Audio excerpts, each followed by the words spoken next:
Olá, Igreja do Amanhã. Mais uma vez nós temos a grande alegria de desenvolver o podcast Igreja do Amanhã. E nesse episódio nós temos um tema muito urgente, um tema que nós acreditamos ser profundamente necessário e ao mesmo tempo que pode ser muito abençoador. Nesse episódio nós vamos falar sobre clareza, vamos falar sobre convicção e vamos falar sobre coragem para o exercício da liderança cristã.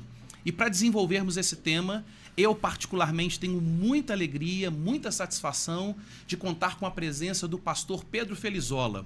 Pastor Pedro, ele é o pastor plantador e pastor líder da Igreja Batista Vértice, na cidade de Brasília, a nossa amada capital federal. E nesse sentido, nós queremos dar as boas-vindas ao pastor Pedro. Querido Pedro, seja muito bem-vindo. É um prazer te receber na Igreja do Amanhã, contar com a sua presença aqui no podcast Igreja do Amanhã. E eu espero que Deus use a sua vida para nos inspirar, para nos encorajar, como já tem usado de tantas formas através do ministério que Deus tem permitido você desenvolver. Seja muito bem-vindo, meu caro. Obrigado, Rafael. Uma alegria estar aqui com você, com os irmãos aqui em Juiz de Fora, participando da Igreja do Amanhã e desse podcast também. Espero poder contribuir um pouquinho com aquilo que Deus tem feito nas nossas vidas, na nossa família, na nossa comunidade em Brasília. E também aprender contigo e com o que Deus tem feito aqui em Juiz de Fora e por meio desse ministério lindo da Igreja do Amanhã. Legal. Bom, pastor Pedro, nós vamos falar hoje sobre clareza, vamos falar sobre convicção e sobre coragem. É um tripé para o exercício da liderança cristã. São 3 Cs fundamentais nesse sentido. E aí, para a gente já começar a associar a história tão bonita da Igreja Batista Vértice com esses 3 temas, conta um pouquinho pra gente, para aqueles que não conhecem, a Igreja Batista Vértice é uma igreja recém-plantada na perspectiva, quando nós falamos sobre plantação de igrejas, o desenvolvimento de uma plantação de igreja na dimensão da eclesiologia, da doutrina da igreja. A Igreja Batista Vértice, pastor Pedro, parece que ela tem 3 anos da sua organização e hoje, exclusivamente pela graça de Deus, mas também contando com um trabalho tão dedicado da sua vida e de outros muitos irmãos, é uma igreja que já reúne mais de 1.500 pessoas aos domingos. Conta pra gente um pouquinho da história da Igreja Batista Vértice e, nesse sentido, pra gente começar a pontuar elementos de clareza, de convicção e de coragem para o desenvolvimento dessa igreja tão bonita de Jesus. Amém, amém. Graças a Deus por isso. Realmente é uma história ainda muito recente, uma história curta, mas muito intensa, né? Esses últimos 3 anos, desde exatamente fevereiro de 2022, quando realizamos nosso primeiro culto público na churrasqueira do meu sogro e da minha sogra. Nós vivemos muitas mudanças, muitos desafios, muitas bênçãos da parte de Deus. A história da Igreja Vértice se confunde um pouco com a minha história pessoal de caminhada cristã e de vocação ministerial. Estou completando esse ano 10 anos de ministério pastoral integral.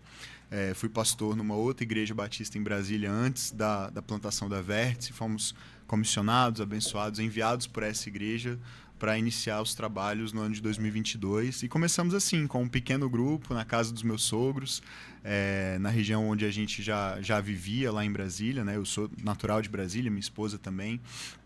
E começamos aquilo que imaginávamos que seria uma caminhada de um pequeno grupo, num longo prazo, se reunindo em casa de maneira mais orgânica, leve, simples, e com uma visão de focar na formação espiritual dos nossos membros, levando-os à maturidade em Jesus, né?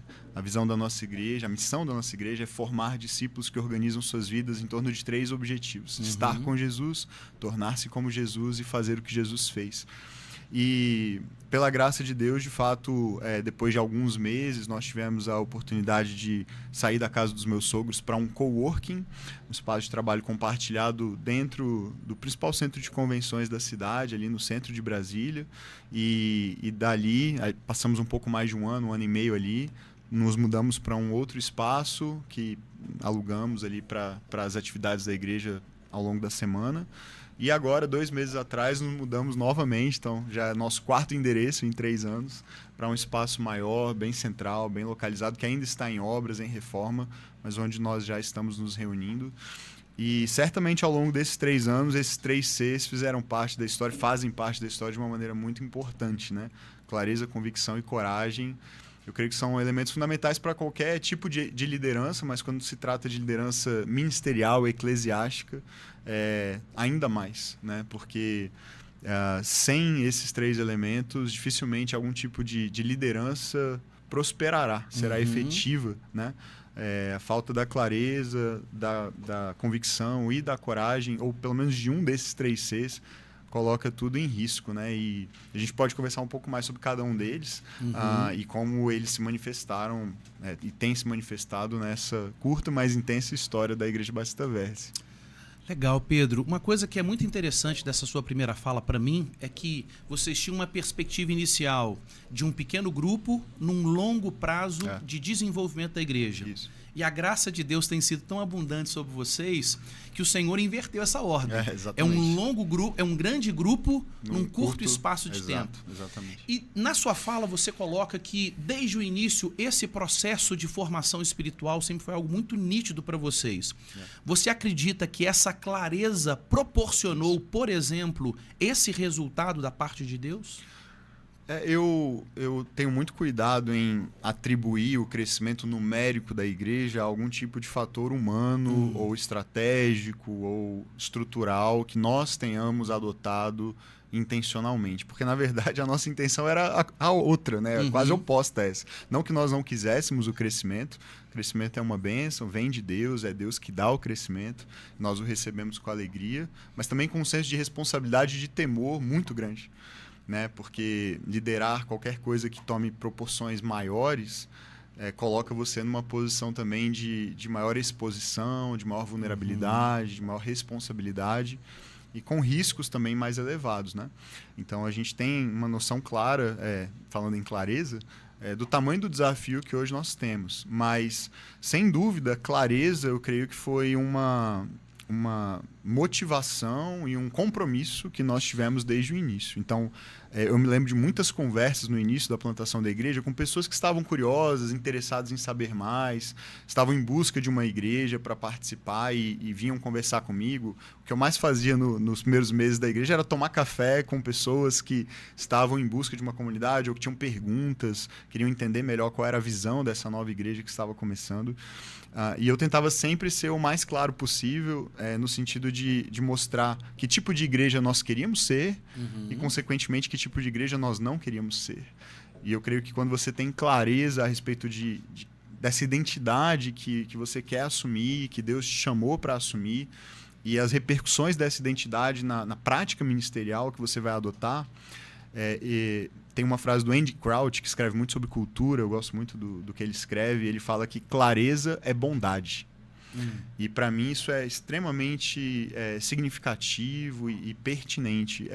Por que clareza é bondade? Porque ser claro com as pessoas é um ato de serviço sacrificial, de amor, de bondade em relação a essas pessoas. Porque a falta da clareza permite que as coisas aconteçam na sombra. Permite que as coisas aconteçam com algum tipo até de manipulação, no pior caso, mas mesmo que não haja essa intenção maligna de manipular ou de ocultar intenções, a simples falta de clareza, por mais que não seja intencional, deixa as coisas e as expectativas mal alinhadas. E isso faz com que as pessoas possam ser surpreendidas negativamente no meio do caminho. Poxa, não era com isso que eu estava me comprometendo. Eu esperava outra coisa. Eu me dispus a outros compromissos, a outras rotinas, a outras demandas, e não a essas. Então, quando você é claro a respeito não só da visão da igreja, mas, por exemplo, do que se espera de um membro, dos compromissos que um membro assume ao se tornar membro de uma comunidade de fé, das demandas de um voluntário que se compromete com um determinado ministério, o que é esperado que ele faça, o que não é esperado que ele faça, o tempo que ele vai precisar disponibilizar naquela atividade ou naquela reunião. Toda essa clareza a respeito do engajamento, do envolvimento das pessoas, isso demonstra amor, isso demonstra bondade e cuidado. E esse é um princípio que pastores e líderes sempre precisam levar em consideração. Nós somos chamados, antes de qualquer outra coisa, para cuidar das pessoas que Deus nos confia. E essas pessoas são cuidadas também por meio de uma clareza que a igreja e a liderança da igreja comunicam em tudo que fazem. Né? Olha, eu sou surpreendido por um lado nessa sua fala, porque normalmente quando a gente pensa em clareza, a gente pensa só num elemento que é um elemento secundário, ou seja, é importante, mas se ele não estiver presente, as coisas se desenvolvem. Mas você fez uma associação de clareza com uma expressão de amor, ou seja, no meu trato com o membro, no meu trato com a equipe com a qual eu exerço o ministério. Quanto mais claro eu for, mais eu expresso o meu amor por ele no sentido, olha, nós estamos nos comprometendo com isso. Assim, nossas responsabilidades são essas. Os nossos objetivos para a glória de Deus são estes. Isso. Então, assim, é uma expressão de amor ao próximo. E você também colocou que é uma expressão de amor por Deus. Por quê? Porque eu entendo aquilo que Deus me chamou para fazer, eu entendo em Jesus a minha identidade e a partir disso eu caminho em conformidade com a minha identidade. Isso. Desenvolve isso um pouquinho mais pra gente, porque eu acho muito rica essa noção da pessoa perceber que a clareza tem profunda dimensão de exercício espiritual. Exato. Não é um item de perfumaria, mas é uma questão assim muito substancial para o desenvolvimento da igreja. E não é só forma, ou não é clareza só quanto à metodologia, mas é quanto àquilo que é essencial mesmo naquela comunidade, né? Então, eu dizia que no início da igreja tinha muitas conversas com pessoas que estavam curiosas, interessadas a respeito da visão e do que aquela comunidade seria.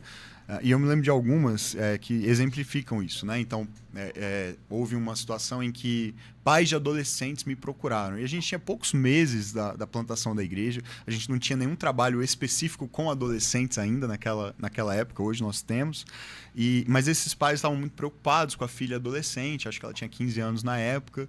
E eles vieram com aquele discurso típico de pais de adolescentes que são cristãos, dizendo... nós precisamos de um ambiente onde a nossa filha faça amigos dentro da igreja, e nós estamos muito preocupados com aquilo que o mundo tem a oferecer e tal, e ela precisa de um programa para ela, de um acampamento de adolescentes, de um culto de adolescentes. E eu ouvi com muita atenção e com muita empatia a essas falas e demandas desses pais, e quando eu fui responder a essas demandas, eu disse, olha, eu entendo, as preocupações de vocês são legítimas. Na nossa igreja, vocês podem ter certeza que tanto vocês como a sua filha serão amados, serão orientados, pastoreados, discipulados. Agora, se a expectativa de vocês é por um programa especificamente voltado para a sua filha, num formato em que vocês talvez estivessem já acostumados em outras igrejas, com um culto de adolescente semanal, com um acampamento anual de adolescentes e outras atividades, isso nós não podemos oferecer, pelo menos agora. E eu nem sei se um dia nós poderemos, porque na verdade nós estamos construindo uma igreja cujo foco é a formação espiritual, e os programas e as atividades serão desenvolvidos a partir desse objetivo. E se nós entendermos em algum momento que a melhor estratégia para a formação espiritual de um adolescente é que nós tenhamos um culto específico de adolescentes por semana ou por mês, nós faremos isso. Se entendermos que um acampamento é a melhor estratégia, nós faremos isso. Mas eu ainda não tenho essa resposta para dar para vocês.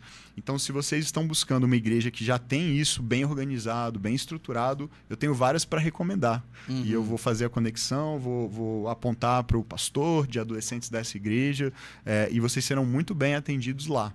Mas nós não somos essa igreja hoje e nem sei dizer se seremos um dia. O que eu posso dizer que nós seremos é isso. E aí eu apresentei a visão e a proposta da igreja para eles. Eu tive várias conversas. Nesse caso era com adolescentes, mas outras vezes eram pessoas com demandas, na época, por uma escola bíblica já com determinadas características. Na época não tínhamos ainda, estávamos começando. Tínhamos espaço alugado só para o domingo de manhã, para o horário de culto, e só depois começamos a escola bíblica. Tive que também ser muito claro quanto a essas expectativas. Não sei dizer ainda quando é que nós teremos uma escola bíblica nesse formato. Ministério com casais, ministério com jovens, as pessoas traziam essas demandas e é comum que um plantador queira reter cada visitante, cada pessoa que vem à sua igreja, porque ele precisa de pessoas, ele está em busca de pessoas, ele quer alcançar pessoas e servir pessoas.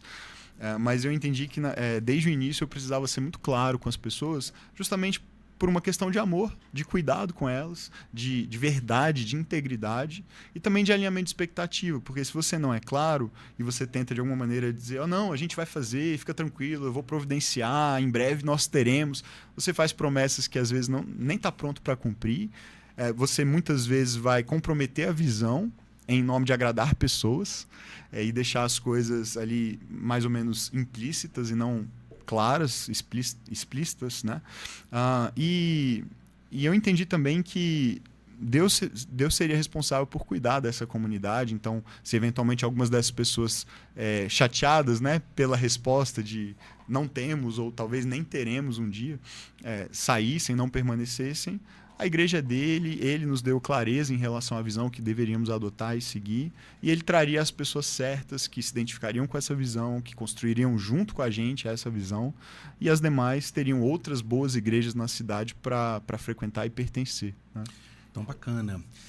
Você tem clareza com relação à sua vocação específica, você tem clareza quanto ao chamado particular daquela igreja local e você tem clareza quanto à totalidade do reino, entendendo partes distintas que se complementam e que podem dar o suporte Perfeito. Nesse sentido. Para você, Pedro, como é que a gente desenvolve clareza no Senhor para o nosso ministério particular? E como é que a gente desenvolve clareza no Senhor, construindo isso diante de Deus para o desenvolvimento da igreja local?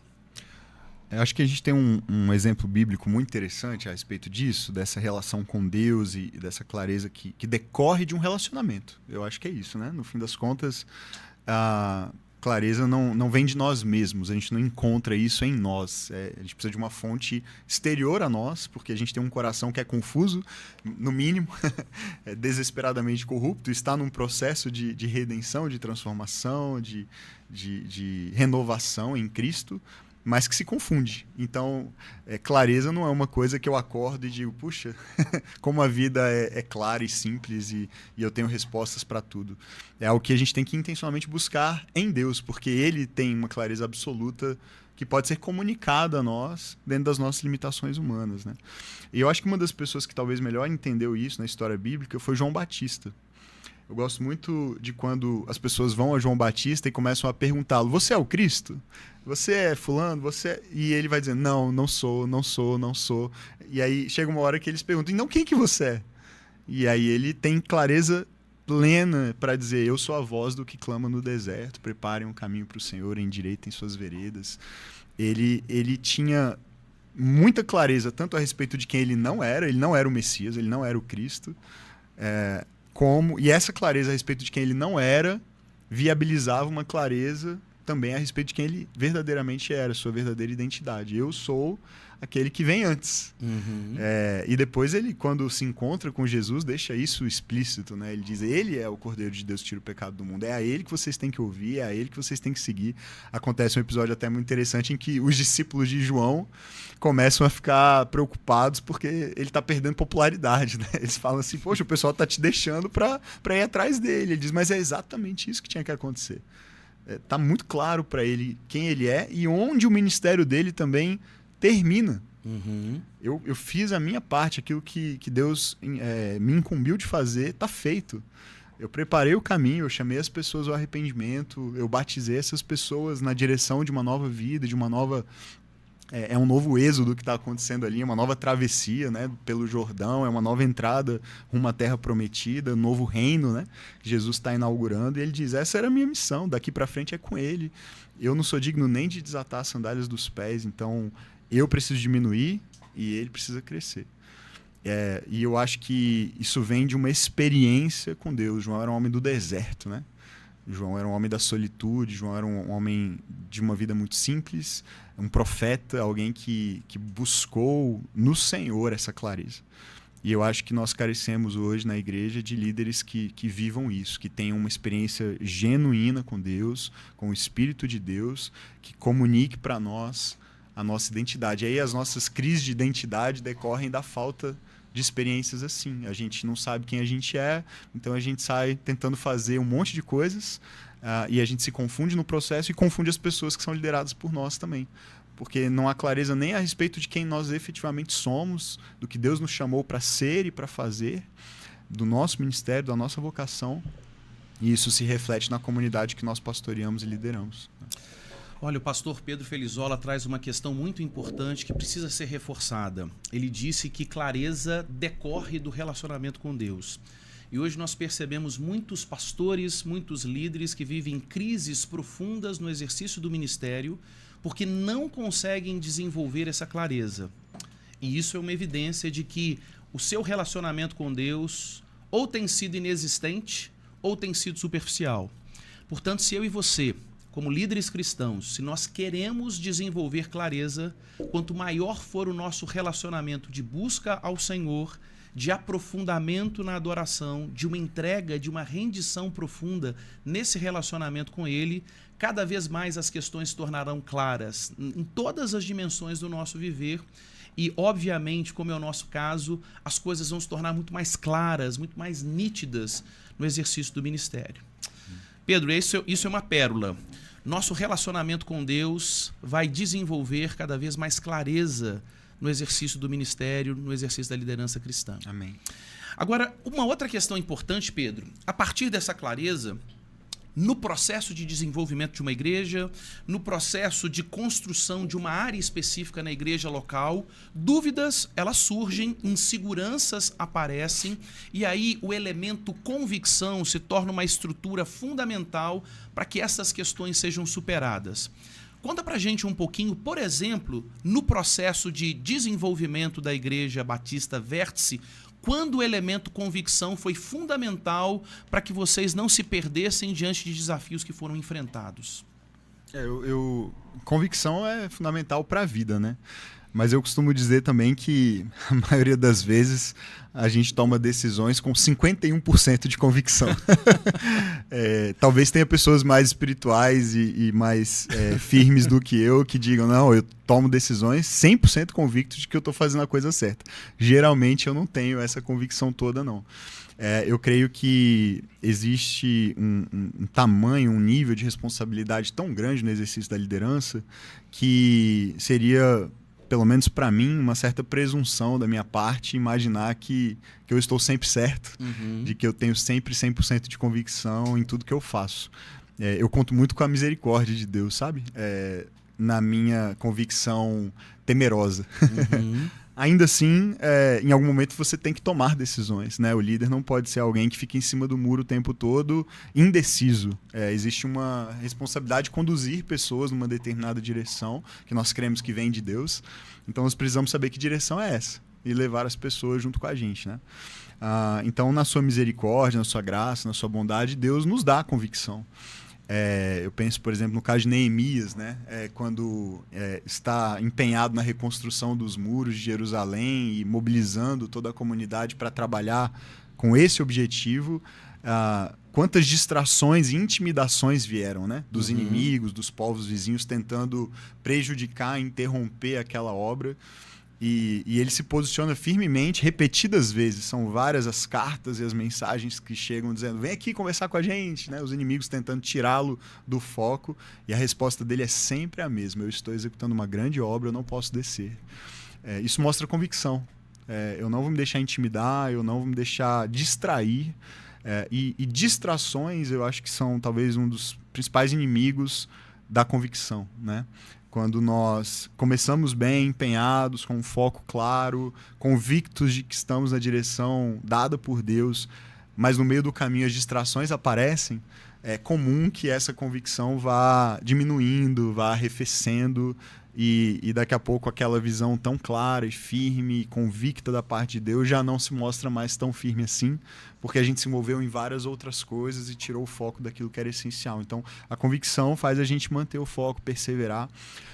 E na nossa história tem sido assim. Eu costumo dizer que eu errei todas as previsões que eu tinha a respeito da nossa igreja. Tudo que eu imaginei, tudo que eu projetei aconteceu de uma maneira muito diferente. E ainda bem, porque Deus faz infinitamente mais do que a gente pode pedir, imaginar, de acordo com o seu poder que opera em nós. Então, esse é o testemunho da Vértice hoje. Assim, é uma igreja muito diferente da igreja que eu imaginei. E eu ainda estou me adaptando a ela, né? Porque eu imaginei que eu pastorearia outra igreja e, consequentemente, eu seria outro tipo de pastor. Mas a convicção me dá paz. A convicção de que nós fizemos o que Deus pediu, de que nós, com todos os nossos defeitos, com todos os nossos pecados, todas as nossas limitações, nós buscamos um coração quebrantado diante do Senhor, obediente à voz de Deus, e com erros e acertos estamos no melhor da nossa capacidade, seguindo a direção que Ele nos deu desde o princípio e preservando essa essência, mesmo com todas as mudanças que a igreja viveu. Essa convicção me ajuda nos momentos difíceis, nos momentos de crise, nos momentos em que eu questiono, nos momentos em que eu tenho medo. A gente acabou de encarar uma obra grande para nós, pro nosso tamanho, para nossa realidade, uma obra enorme na mudança de espaço da igreja que aconteceu 2 meses atrás. Essa obra ainda vai durar um tempo, mas nós já estamos no novo espaço. E eu me lembro de uma conversa em especial com a diretoria da igreja, pouco depois de assinar o contrato de aluguel desse espaço e um pouco antes de iniciarmos as obras. A gente estava definindo o orçamento da obra e a gente vinha num ritmo de conversas intensas e chegou uma reunião em que eu fui surpreendido com um ambiente de muito temor, de muito medo. E eu também estava com medo, mas os demais membros da diretoria estavam considerando segurar um pouco mais, esperar o caixa da igreja estar um pouco mais, digamos, saudável para que a gente pudesse iniciar de fato a obra, e ponderando retroceder um pouquinho no planejamento que a gente havia feito.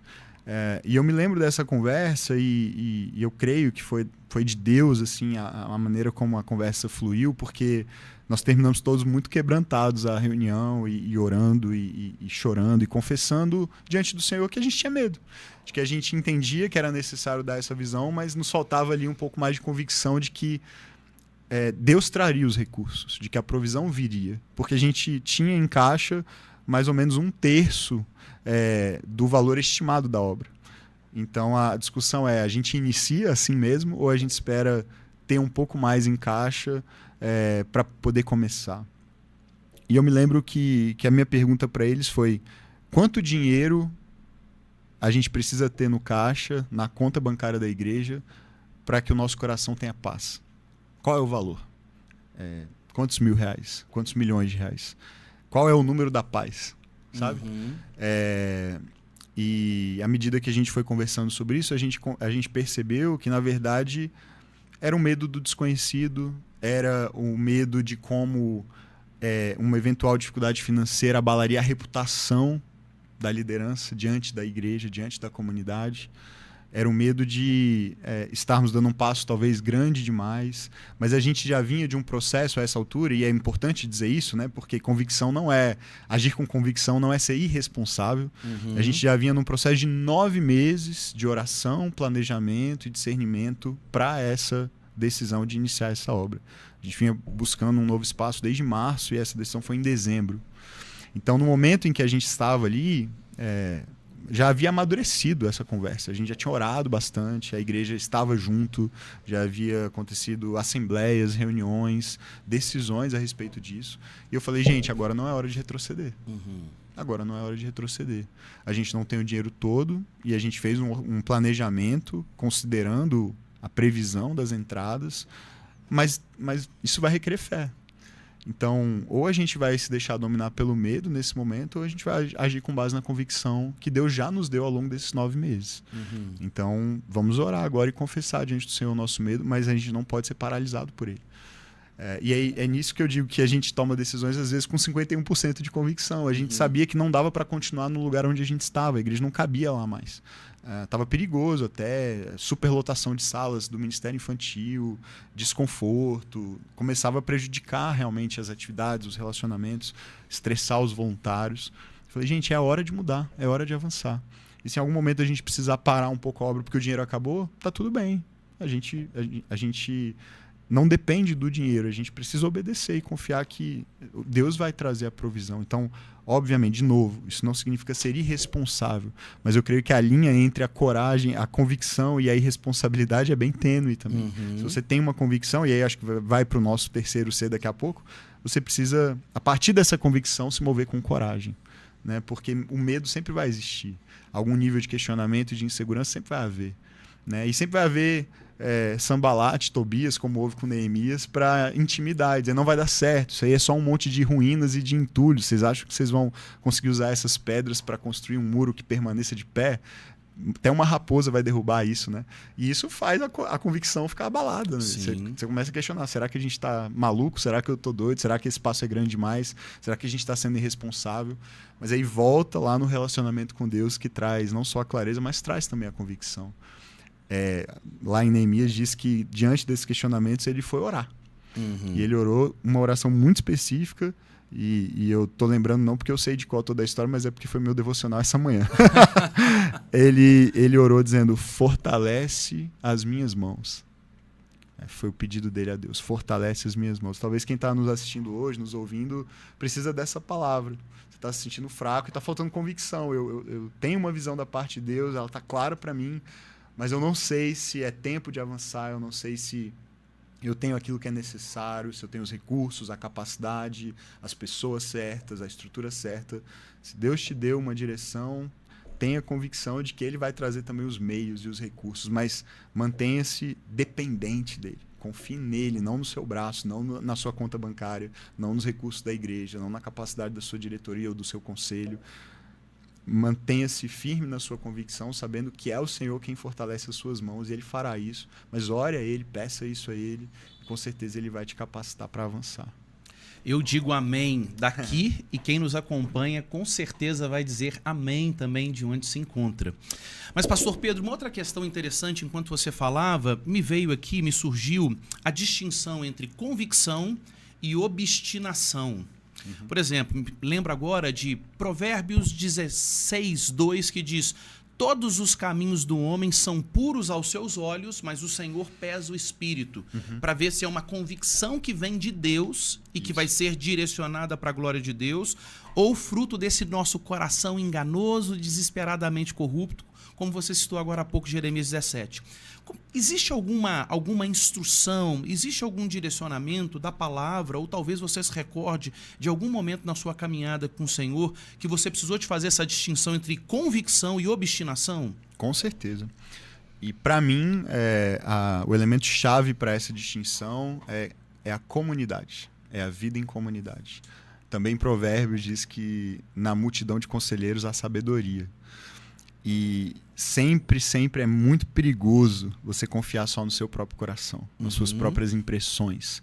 Talvez Deus tenha realmente falado com você, te dado uma direção, mas é preciso testar isso. E a orientação bíblica para que isso seja testado é a vida em comunidade. É submeter essas impressões, essas talvez convicções da parte de Deus, ao teste de conselheiros maduros, confiáveis, sábios, que vão validar ou não essas impressões que há no seu coração. Então, na nossa caminhada, isso tem me abençoado muito, tem me trazido muita paz, saber que eu não decido sozinho, que embora eu seja o pastor titular, o pastor líder da igreja, as nossas decisões são tomadas em colegiado, com conselheiros. Eu busco também mentores, outros pastores mais experientes do que eu, e submeto as nossas impressões, aquilo que a gente pensa que o Espírito está nos direcionando a fazer, a direção que a gente entende que é de Deus para nós, mas eu submeto isso à opinião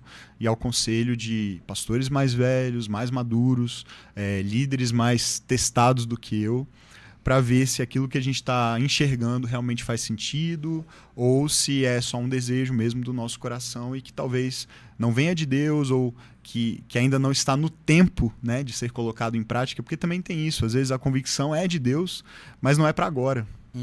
Né? Deus dá uma convicção de uma direção, de um projeto, de um ministério, de uma igreja, mas que não é para agora. Eu me lembro de uma palavra que eu recebi em 2019 a respeito da plantação de uma igreja. E eu sei que algumas pessoas talvez interpretem isso como uma profecia ou algum outro dom espiritual, e eu sei que tem posições teológicas, uma palavra de sabedoria, posições teológicas diferentes a respeito disso, mas eu particularmente creio que ainda Deus fala para nós de maneira específica por meio de pessoas também. E eu recebi aquela palavra e ela não fazia nenhum sentido naquela época. Em 2019 não havia nenhum plano no meu coração de plantar uma igreja, mas em 2022, 3 anos depois, eu me vi no meio de uma plantação da igreja e me recordei de algo que Deus semeou no meu coração, mas eu poderia ter recebido de forma imatura aquilo e dito, então é para agora e é isso que eu tenho que fazer, e começado imediatamente a planejar algo que não era o tempo de Deus para acontecer. E assim várias outras coisas nas decisões da igreja, no dia a dia da igreja. Eu busco sempre que possível não tomar decisões sozinho, né? Mas submeter essas decisões a essa multidão de conselheiros, à diretoria da igreja ou à equipe pastoral, e às vezes, dependendo da decisão também, a outras pessoas externas à nossa comunidade, mas que são pessoas confiáveis, maduras. Eu creio que há um risco enorme de um líder liderar sozinho, ou de forma muito centralizadora, porque aí o risco, né, de querer fazer valer aquilo que está no nosso coração, as impressões que nós temos, mas fazer isso acontecer sem submeter isso a uma comunidade, a um grupo de conselheiros, mentores, o risco é muito alto porque nós vamos errar. Nós vamos errar, ou seja no conteúdo ou na maneira, no tempo, né, de implementar aquela decisão. E essa vida em comunidade nos preserva, né? Sempre vai haver sabedoria em consultar outras pessoas, né? Difícil, mas necessário, porque muitas vezes a gente tem a pretensão de exercer algo acreditando ser vontade de Deus, mas muitas vezes nós tropeçamos nas perspectivas do nosso coração enganoso e quando terceiros, em amor, falam a verdade em amor para cumprir lá a disposição de Efésios 4:15, muitas vezes a gente não quer receber essa questão em amor. Só que quem nos ama tem a coragem de dizer o que a gente precisa ouvir, ainda que falem da forma certa, em amor. E esse é um grande desafio, né, Pastor Pedro? Porque o líder, ele tem esse ímpeto da realização, do desenvolvimento, o que é algo bom, mas que precisa passar por esse filtro, né? Precisa, e a gente vive hoje um tempo em muitas igrejas, em muitas comunidades de lideranças abusivas, centralizadoras, tóxicas, que se apresentam como a voz do próprio Deus, muitas vezes, e arrogam para si essa posição e essa autoridade. Eu tive uma visão, Deus me deu a visão, e agora todo mundo tem que seguir a visão, incondicionalmente. Uma exigência de lealdade incondicional, absoluta, que é extremamente prejudicial e tem causado muito dano à igreja, né? Tem um livro que eu gosto muito, que é Uma Igreja Chamada Tov, né, no hebraico, que significa bondade, e que contrasta exatamente isso, uma cultura de bondade ou uma cultura tóxica de liderança, a partir de alguns exemplos de igrejas norte-americanas. Foi o primeiro livro que a equipe ministerial da Vértice leu junto, né? A gente leu no primeiro ano da plantação, e a equipe ministerial, quando eu digo equipe ministerial, eu era o único pastor, de fato, nessa equipe, mas eu chamei os voluntários, os líderes voluntários dos ministérios, para a gente se reunia semanalmente para orar pela igreja, para conversar sobre a igreja, planejar as coisas. E nós lemos esse livro juntos e conversamos sobre como é que nós poderíamos criar uma cultura de bondade na nossa liderança e na nossa igreja desde o início, né? Porque é muito mais difícil depois você corrigir uma cultura tóxica do que você preventivamente cultivá-la desde o início, né? Então fomos intencionais quanto a isso, e uma das ênfases era sempre essa, a maneira de tomar decisões, sempre compartilhando, sempre ouvindo. Porque no momento em que o líder se coloca como essa figura de autoridade absoluta, que tem um acesso privilegiado a Deus e que ouve a voz de Deus melhor do que os demais, e então quando fala e quando comunica a visão, traz esse peso, né, de autoridade absoluta, isso coloca esse líder numa posição muito perigosa, sujeita a erros, porque somos todos humanos, pecadores, falhos, e até a nossa capacidade de ouvir Deus é limitada, num certo sentido, é contaminada também pela nossa natureza pecaminosa. E aí, quando você, então, compartilha disso com outras pessoas, você atenua esses riscos, mitiga esses riscos. E, na verdade, foi assim que Deus estabeleceu desde o princípio para a humanidade funcionar e viver em comunidade, né? Então, o próprio Deus é comunidade, é Pai, Filho e Espírito, numa relação perfeita, em uma comunicação perfeita de amor.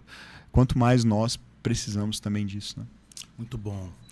Eu quero saltar para o nosso terceiro C, e eu quero pegar carona nessa experiência que vocês tiveram na Vértice relacionado a esse momento de tomada de decisão que envolve uma logística maior e mais afiadora, envolve o desafio financeiro de um investimento para que uma estrutura melhor preparada para servir a Deus, para servir as pessoas, seja disponibilizada. E aí, do ponto de vista da coragem, como é que a gente desenvolve coragem, evidenciando que, de fato, a nossa confiança está em Deus e não necessariamente na força do nosso braço? Como é que a gente articula, Pastor Pedro, a soberania de Deus, que levou, por exemplo, a Vértice a orar por 9 meses para ouvir com clareza o direcionamento de Deus e dar os passos em profunda dependência dele, mas ao mesmo tempo, como é que a gente desenvolve o aspecto da responsabilidade humana em relação à coragem, não simplesmente indo de peito aberto, na força do nosso braço, mas indo com responsabilidade para que a gente desenvolva algo para a glória de Deus. Como é que a gente desenvolve isso?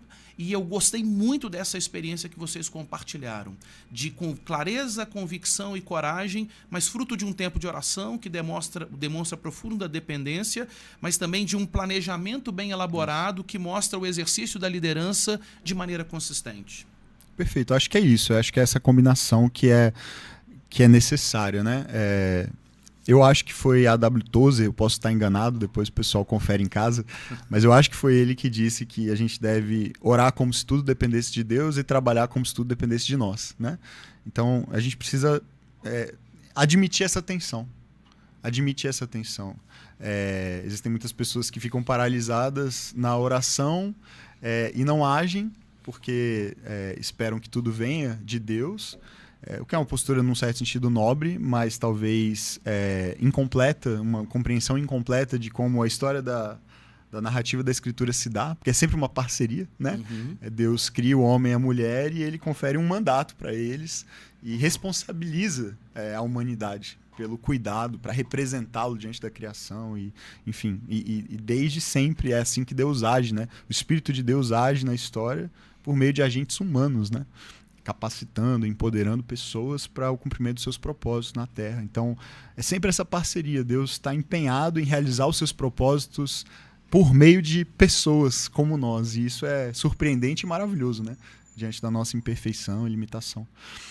Então, admitir essa tensão, porque de um lado existem pessoas que ficam esperando Deus fazer tudo e aí não agem, não fazem nada, não planejam, não executam, mas do outro lado há também o pecado de confiarmos demais em nós mesmos e na nossa capacidade de planejamento, na nossa capacidade financeira e operacional, e a gente vai e aí não tem tempo de oração, de discernimento, de esperar em Deus, de ouvir a voz de Deus, e a gente se apressa e coloca uma velocidade que é nossa, que não é necessariamente a velocidade de Deus, né? E na nossa cultura muito acelerada e apressada, eu tendo a pensar que geralmente o nosso erro maior está aí, né? Em fazer as coisas depressa demais, sem esperar o tempo, a voz de Deus, a confirmação, a orientação do Espírito, né? Então, sempre é importante desacelerar um pouquinho para ouvir, especialmente numa cultura de tanto ruído e de tanta distração como a nossa, né? No nosso caso, essa experiência da coragem, como eu falei antes, assim, 51% de convicção, vamos. Então, a coragem, eu acho que não é a ausência do medo, né? Mas é você avançar com medo mesmo. Sim. Eu ouvi uma pessoa, durante as obras lá da nossa nova casa, que ela foi visitar, um membro da igreja que foi visitar as obras, eu estava lá, a gente conversando, ele falou: pastor, você é muito corajoso. E eu olhei para ele e falei: você não tem ideia do tanto de medo que eu estou sentindo. Acho que você não diria isso, né? Mas eu falei, a gente avança com medo mesmo. Não que, de alguma maneira, Deus não vá removendo esse medo, né? A palavra diz que o perfeito amor lança fora todo medo, mas é um contexto em que ele está falando sobre juízo, né? O medo pressupõe juízo, né? Castigo, condenação, e isso já foi removido em Cristo. Então a gente vive sem esse medo. Mas quando esse medo é removido, os outros também podem ser. Né? Porque se eu não tenho medo mais do que me aguarda na eternidade, de uma condenação, porque agora eu estou em Cristo e já não há condenação para mim, eu vou ter medo de quê? Todos os inimigos já foram derrotados, né? Na cruz e na tumba vazia. Então, se eu não tenho medo desses grandes inimigos, do mal, da morte, da condenação eterna, eu vou ter medo de uma conta que eu tenho que pagar, eu vou ter medo de um desafio ministerial. Óbvio, na nossa humanidade, na nossa formação espiritual ainda incompleta, nós sentimos medo. Mas é aí que nós precisamos voltar para a base de tudo e o início da nossa conversa, para aquele relacionamento com Deus no secreto, no íntimo, no silêncio, na solitude, e buscar também na comunidade essa dinâmica, né, muito interessante da vida cristã, solitude e comunidade. A gente precisa aprender a viver nesse balanço, né? Me Sim. retiro para ouvir Deus e buscar essa intimidade com Ele, mas eu volto para servir minha comunidade e também ser abençoado e cuidado e pastoreado por ela. Então, nesse equilíbrio das disciplinas espirituais e do relacionamento com Deus, aos poucos, não de uma vez para sempre, mas aos poucos esse medo vai sendo atenuado, removido, e a coragem se sobrepõe. Uma experiência que me vem à mente é a de Josué, né? Desde o final do livro de Deuteronômio, ali, quando a morte de Moisés é narrada e tudo, Deus vem falando para ele, não tenha medo, seja forte e corajoso. No primeiro capítulo de Josué, isso é repetido várias vezes. E essa repetição e essa ênfase me faz pensar que Josué estava com medo, porque senão Deus não precisaria ter dito para ele, seja forte e corajoso. Se ele já tivesse cheio de coragem, ele não precisaria ser encorajado tantas vezes por Deus. Com certeza Josué estava com medo, e como não?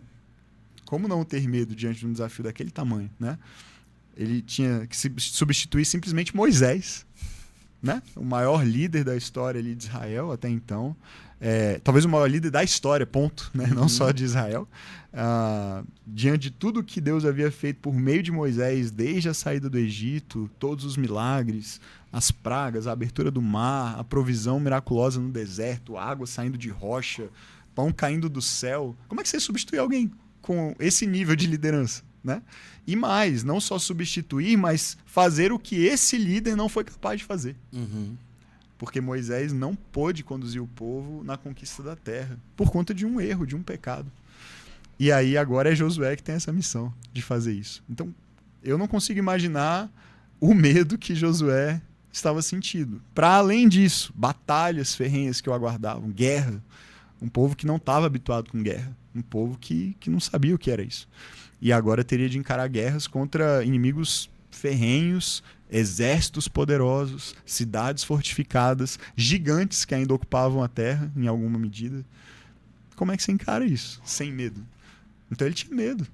E Deus o tempo todo está falando, seja forte e corajoso. E de onde vem essa coragem? Eu estarei com você. Eu não te deixarei, eu não te abandonarei. Não tem outra fonte de coragem que não essa, a presença de Deus. E aí, de novo, se a gente não estiver cultivando intencionalmente um relacionamento com Deus sólido e forte o bastante para nos encher de coragem diante dos desafios e das adversidades, a gente vai sucumbir ao medo. A gente vai ou ser paralisado por ele, ou a gente vai tomar decisões erráticas, porque o medo também faz isso, né? E aí vai abalar os outros seres. Porque aí o medo vai desconstruindo tudo isso. Ele desconstrói na falta da coragem, né? O medo desconstrói a convicção e desconstrói a clareza. Você começa a ficar mais confuso, você começa a questionar tudo. Será que esse é o caminho? Será que é aquele? Será que a gente... E é normal questionar, de novo, é normal questionar, mas aí vem a convicção da parte de Deus, nesse relacionamento que a gente tem com Ele, essa clareza vai voltando. E a comunidade. Em vários momentos em que eu tive medo nesse processo de tomada de decisão, foram amigos, foram outros pastores, foram membros da liderança da igreja que me encorajaram. E aí, de novo, isso requer uma humildade muito grande. Desculpa, não começa com C, mas eu acho que é parte da equação, né? A humildade do líder para reconhecer. Nem sempre eu vou ser a pessoa com toda a clareza do mundo, nem sempre eu vou ter toda a convicção do mundo, nem sempre eu vou ter toda a coragem do mundo para avançar. E eu preciso ter a humildade de reconhecer isso. E procurar alguém para dizer, eu estou com medo. Sim. Eu não sei se esse é o melhor caminho. Me ajuda a enxergar, me ajuda a avaliar, me ajuda, ora por mim. Pede a Deus para me encorajar, porque eu estou precisando ser encorajado. E aí ter alguém que num momento de medo te dá uma palavra de ânimo, uma palavra de encorajamento, é maravilhoso. Outra experiência que me vem à mente agora é Esdras, né? Esdras, quando vê a realidade de Jerusalém e chora e confessa o pecado do povo diante de Deus e fica ali prostrado por muito tempo chorando, vem um homem chamado Secanias encorajá-lo. É verdade, Esdras, nós pecamos, nós erramos, a coisa tá feia, mas ainda há esperança para Israel. Nós podemos corrigir isso, né? No caso lá era o casamento com mulheres estrangeiras. Então levante-se, vamos fazer o que tem que ser feito, porque ainda há esperança para Israel. Essa pessoa, o líder precisa, todo Esdras precisa ter um Secanias na sua vida, né? Porque há um momento de chorar, um momento de questionar, um momento de temer, mas há um momento de se levantar também e agir. E aí a gente precisa de alguém que nos lembre disso. Ainda há esperança para Israel, ainda há esperança para nós, ainda é possível corrigir o curso, ainda é possível retomar a coragem diante dos desafios. Então fica aí mais uma palavra, né, para você. Assim, se você hoje se vê como um Esdras, talvez alguém que foi chamado por Deus para liderar um processo importante, mas diante dos desafios, talvez diante dos seus próprios pecados, os pecados da sua comunidade, ou mesmo que não sejam pecados, mas inseguranças, temores, receios, que são normais, fazem parte da experiência da liderança, busque um secanias, busque um encorajador, busque um amigo, um mentor, um pastor, alguém da sua confiança, alguém que ame a Deus e que possa olhar nos seus olhos e dizer, vai ficar tudo bem, vamos avançar com coragem, você não está sozinho, o Senhor é contigo, é conosco e eu vou estar do seu lado também. E quando a gente divide, né, esse fardo também da liderança com alguém, isso fica mais leve e esse ânimo é recobrado. Quem são os nossos secanias? Enquanto você falava, me lembrava da expressão de Efésios 4:29, que diz que da nossa boca não deve sair nenhuma palavra podre, torpe, palavra que é podre, que gera podridão, que apodrece os sonhos, no nosso caso o exercício da liderança, mas aquela que é conforme a necessidade, uma palavra boa em essência e que transmita a graça de Deus para os que ouvem. E eu não quis te cortar porque a fala era muito significativa, mas o humilde, ele é aquele que tem um coração contrito. Então a gente pode trazer esse C aí para nossa equação. Pastor sempre dá um jeito de manter, né? Boa, mas eu queria pegar carona nessa sua fala e eu queria trazer contribuição. Para mim, quando nós falamos em coragem, necessariamente a coragem precisa estar associada à dependência de Deus. Porque a gente tem dois extremos que são altamente pecaminosos em relação à posição correta, à posição de equilíbrio bíblico em relação à coragem. Por um lado, você tem o medo, que paralisa o exercício da liderança. E quando nós tememos mais do que exercemos coragem, no final das contas, nós demonstramos uma ausência de confiança, uma fé que está prejudicada no relacionamento com Deus. Quando nós exercemos o medo, a grande questão que fica é ficarmos aquém do que é a vontade de Deus, caminhando pela força das circunstâncias e não pela força do Senhor que nos conduz. Portanto, quando nós temos coragem, uma profunda dependência de Deus, quando nós confiamos no cuidado de Deus sobre a nossa vida, nós vamos perceber isso. Nós vamos perceber que o medo pode ser superado fruto dessa profunda dependência que nós temos do Senhor. Mas, por outro lado, muitas vezes, quando nós não dependemos de Deus, nós vamos além do que é a vontade do Senhor.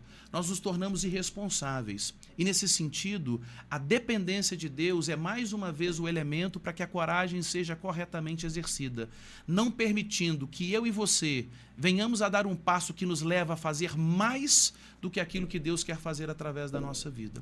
Então, eu vejo muito isso, sabe, Pedro? Uma dificuldade entre ficar aquém, se paralisando, fruto de deixar o medo dominar a situação. Mas, por outro lado, a gente vê muita gente debaixo de um falso discurso ou de uma má compreensão relacionada à coragem bíblica. Nós percebemos que muitas pessoas elas vão além do tempo de Deus, da forma de Deus, e no final das contas, ainda que ela não perceba com uma motivação equivocada no coração, de fazer algo além daquilo que Deus a chamou para fazer na história. Então, assim, como é que a gente desenvolve um pouco mais essa questão? Ok, eu preciso ter coragem para não me deixar dominar pelo medo, mas eu preciso exercer a coragem de maneira equilibrada para não incorrer no exercício da irresponsabilidade. Como é que a gente pode exercer isso de uma maneira mais consistente? Para mim, o grande elemento é essa profunda dependência de Deus. Eu concordo, e eu acho que eu vou voltar nisso, mas as disciplinas espirituais que mais me ajudam nisso são essas duas, comunidade e solitude. Porque na comunidade eu recebo essa calibração e esse encorajamento, especialmente uma comunidade saudável, claro, né? De pessoas confiáveis e maduras que possam me encorajar no momento em que eu estou me questionando, no momento em que eu estou com medo de avançar, e aí pessoas que digam, pode ir em frente, você não está sendo irresponsável, esse é um bom caminho, esse é um bom momento, e essa comunidade tem muito esse papel.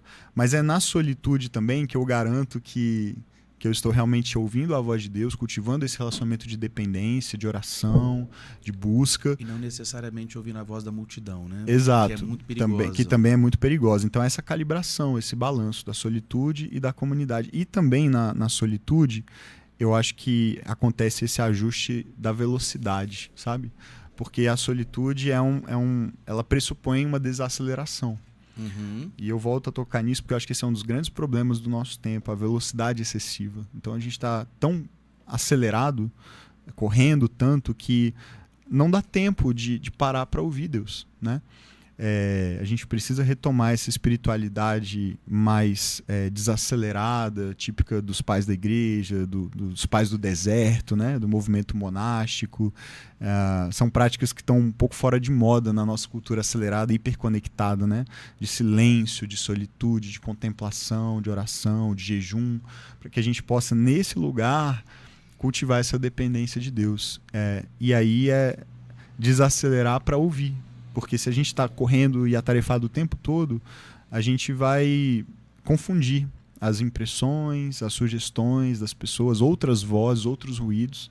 A gente vai interpretar talvez isso como sendo a voz de Deus e a vontade de Deus. E aí é um risco enorme, né? Ou de irmos além ou de ficarmos aquém, né?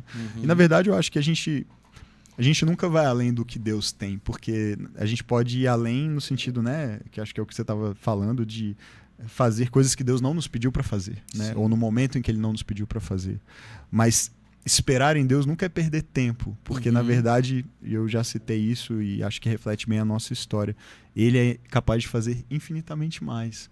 Então, quando eu desenvolvo essa dependência, essa confiança, essa fé paciente, que espera, que aguarda, na verdade o efeito é exponencial, né? Porque eu estou confiando os resultados a Ele, e aí ele vai muito além do que eu jamais iria, mesmo acelerado, mesmo com pressa, mesmo correndo, né? Então, tem um mistério aí, né? Um mistério, um paradoxo nessa relação, mas essa também é a maravilha de andar com Jesus, né? Você experimentar dessas surpresas, desses mistérios de Deus. E é importante que a gente não perca essa capacidade de se deslumbrar, de se deixar surpreender por aquilo que só Deus pode fazer e nenhum planejamento humano é capaz de fazer, né? Você falou uma questão interessante na perspectiva dos nossos dias, o espírito da nossa época que nos impulsiona a estarmos tão acelerados, para nós seria uma contradição. Peraí, eu vou desacelerar para fazer mais? Isso. Mas é interessante a gente perceber esse paradoxo, né? Eu desacelero em Deus, o poder de Deus se manifesta ainda mais na minha vida e através da minha vida, porque eu tenho mais clareza, tenho mais convicção, sou mais encorajado nele, e assim eu sou muito mais assertivo nas medidas, e com isso os resultados produzidos pelo Senhor eles são maiores. Exatamente. Que o Senhor nos ajude a seguir essa dinâmica do reino, não é verdade? Amém.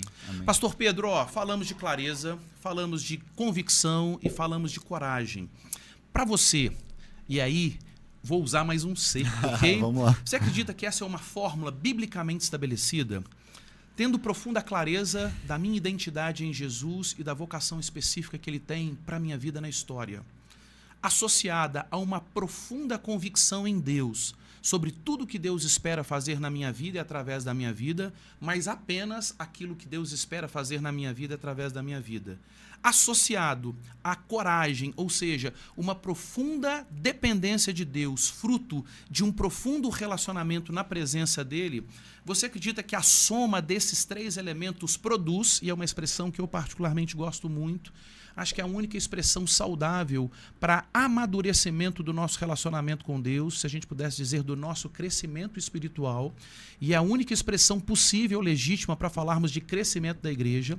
Você acredita que quando nós temos clareza, coragem, convicção e coragem, nós chegamos num resultado, Colossenses 2,19, uma igreja que cresce, o crescimento, aí vem o C, que procede de Deus? Sim, creio que sim. Acho que esse é um bom caminho, né? É claro que o crescimento que vem de Deus pressupõe uma série de coisas, né? Mas eu acho que esses 3 Cs resumem bem. Para o exercício da liderança. No exercício da liderança, aí vamos usar mais um C, o cultivo. Sim, isso aí. De uma igreja, de uma comunidade que está... E aí é uma linguagem de Colossenses, já que você citou Colossenses, a linguagem do enraizamento, né? Enraizados e edificados nele, né? Então, uma igreja que, por estar se enraizando em Cristo, frutifica, cresce e se frutifica, né? Então, eu acho que clareza, convicção e coragem são o processo de enraizamento para que depois os frutos venham. E aí essa metáfora é maravilhosa porque ela é muito rica na escritura, né? De ser como uma árvore plantada junto às águas, de ser ramo ligado à videira para produzir muito fruto, né? De permanecer em Jesus. Então, no fundo, ele é tudo que a gente precisa, né? Ele é a fonte. Ele é a fonte da clareza que a gente precisa para conduzir pessoas, né? Ele é a fonte de convicção para, nos momentos de crise ou de dúvida, a gente se manter firme. Ele é a fonte de coragem diante do medo e das circunstâncias ameaçadoras. Jesus é tudo. Ele é suficiente, né? Então, uma igreja, pastores, líderes e, no fim das contas, uma comunidade inteira, quando está se enraizando nele por meio dessas práticas, inevitavelmente vai experimentar esse crescimento e essa frutificação para a glória de Deus. Muito bom. Eu queria ficar aqui pelo menos mais 2 horas de conversa, aprendendo e refletindo com você, mas infelizmente a gente precisa terminar esse nosso bate-papo. Queria, pastor Pedro, que você deixasse uma mensagem para esses pastores, sejam que iniciaram recentemente o ministério, sejam colegas de ministério que já têm uma longa caminhada, mas também para líderes ministeriais, pessoas que servem ao Senhor, liderando em áreas específicas da Igreja de Jesus. Queria que você deixasse para eles um direcionamento, um encorajamento ou talvez um conselho para que essas 3 questões, a clareza em Deus, a convicção em Deus e a coragem em Deus, possa ser mais nutrida, mais desenvolvida nos ministérios desses queridos irmãos e irmãs. O que você diria para eles nesse momento como uma palavra de despedida? Legal. Bom, acho que foi uma conversa muito rica, com certeza muita coisa aí para você refletir, especialmente as passagens bíblicas que nós mencionamos, eu acho que podem ser um norteador aí de reflexões mais profundas e do seu tempo de oração, de conversa com Deus a respeito disso. Talvez na sua vida, no seu ministério, você esteja carecendo de um pouco mais de um desses elementos que a gente conversou, seja a clareza, a convicção, a coragem, e o Senhor tem isso para te dar. Então, busque nele. E já que a gente está usando o ser, me ocorreu mais um, e talvez essa seja uma boa palavra para a gente concluir, que é a consistência.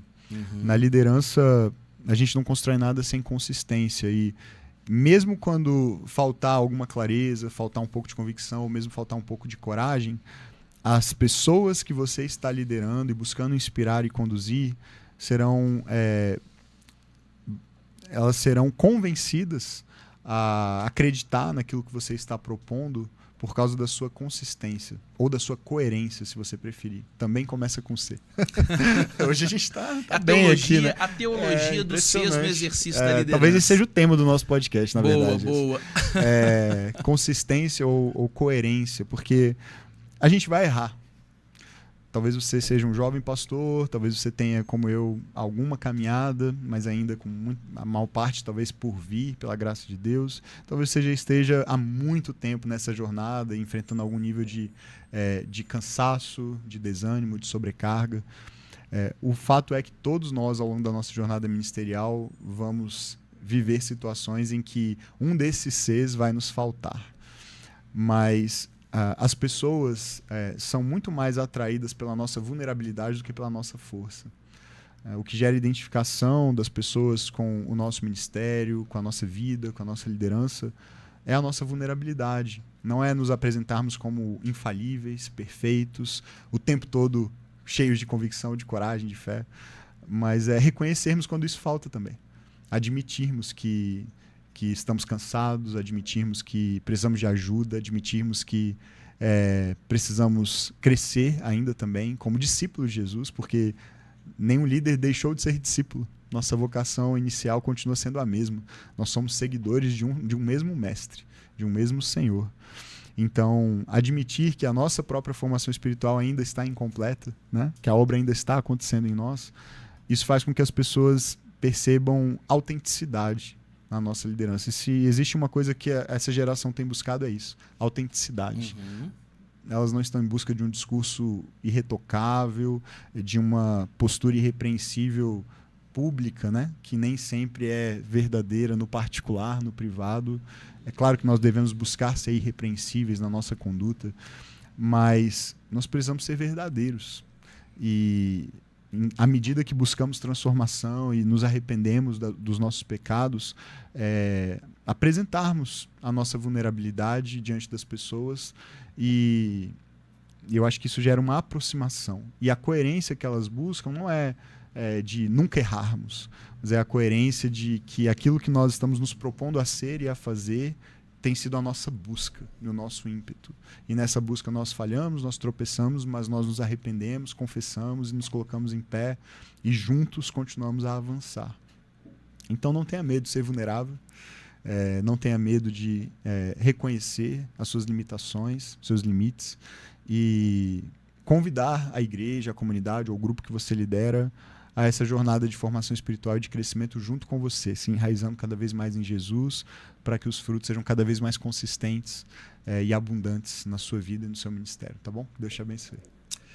Bom, a minha dica final e talvez a minha reflexão nesse momento seja justamente essa, de nós procurarmos um enraizamento cada vez mais profundo, cada vez mais consistente em Jesus. Talvez quando você começou a ouvir esse podcast, você tenha pensado, como é que eu vou descobrir clareza, desenvolver convicção e ter cada vez mais coragem no exercício do ministério. Mas isso não acontece como uma fórmula mágica, isso não se dá como simplesmente uma aptidão ministerial que é desenvolvida pelas nossas pretensas capacidades, mas quanto mais nós concentrarmos as nossas forças, não em buscar esses 3 Cs, mas quanto mais nós concentrarmos as nossas forças, os nossos recursos, todas as dimensões da nossa vida, em criarmos raízes cada vez mais profundas em Jesus, nós teremos cada vez mais clareza, cada vez mais consistência, cada vez mais convicção e coragem. Dessa forma, eu termino com as palavras do pastor Antônio Elias, um grande servo de Deus, que viveu no século passado e no início desse século, um grande líder cristão, um grande plantador de igrejas, que dizia que a nossa preocupação deveria ser de criar raízes cada vez mais profundas em Deus, deixando que Deus estabelecesse a amplitude, a abrangência do nosso ministério. Quanto mais enraizados formos em Jesus, cada vez teremos mais clareza, mais convicção e mais coragem que vem da parte de Deus. Amém. Pedro, foi um prazer. Você é sempre muito bem-vindo na Igreja do Amanhã. Obrigado pela sua generosidade, por estar aqui conosco. E eu queria muito deixar aqui algumas recomendações. Para você que nos acompanha, eu quero deixar a recomendação para acompanhar os conteúdos que são produzidos pela Igreja Batista Vértice. Você pode ter acesso à Igreja Batista Vértice nas redes sociais. De que forma? @ Igreja Vértice no Instagram, ou nosso canal no YouTube também, Igreja Batista Vértice, ou igrejavertice.com. Muito bom. E quem quiser ter contato, conhecer um pouco mais daquilo que Deus tem feito através da vida do pastor Pedro Felizola, como é? Se quiser me seguir também no Instagram, é onde às vezes eu posto conteúdos, eu não sou assim tão regular nisso, mas tento produzir alguns conteúdos e manter as pessoas informadas do que está acontecendo, especialmente na nossa igreja. É @Pedro Felizola. E eu sou autor de 2 livros também, então fica aí a recomendação caso você queira saber mais. O primeiro livro chama Semelhança, Ser como Jesus é para fazer o que Jesus fez. E esse livro está disponível em todos os sites, aí, Amazon, tudo. E um segundo livro, que é mais recente, eu escrevi, chamado Uma Breve História da Escuridão. Esse livro é um devocional para quem está sofrendo, para quem está passando por algum processo de depressão, um processo de luto, um processo difícil na sua vida e precisa ver a esperança renascer. É um devocional de 21 dias, são 21 leituras com práticas sugeridas para todos os dias, para que a luz volte a brilhar pela graça de Deus, e fica a recomendação também. Esse livro foi escrito e lançado pela editora Mesa Preparada, pastor Paulo Borges Júnior, e ele está disponível. Tem um link no meu Instagram, você pode acessar também na bio, ou você pode mandar um direct pelo Instagram, eu posso mandar para sua casa também. Legal, muito obrigado, Pedro. Bom, nós nos despedimos por aqui, nós deixamos a recomendação para que você nos siga também nas redes sociais, @Igreja do Amanhã, seja no Instagram, Igreja do Amanhã no YouTube, onde nós vamos disponibilizar esse podcast. E nós terminamos com essa grande reflexão acerca da necessidade de clareza, de convicção e de coragem no exercício do ministério. Que Deus, por sua graça e por sua bondade, nos torne cada vez mais claros, mais convictos e mais corajosos nele. Que Deus te abençoe e até o nosso próximo episódio.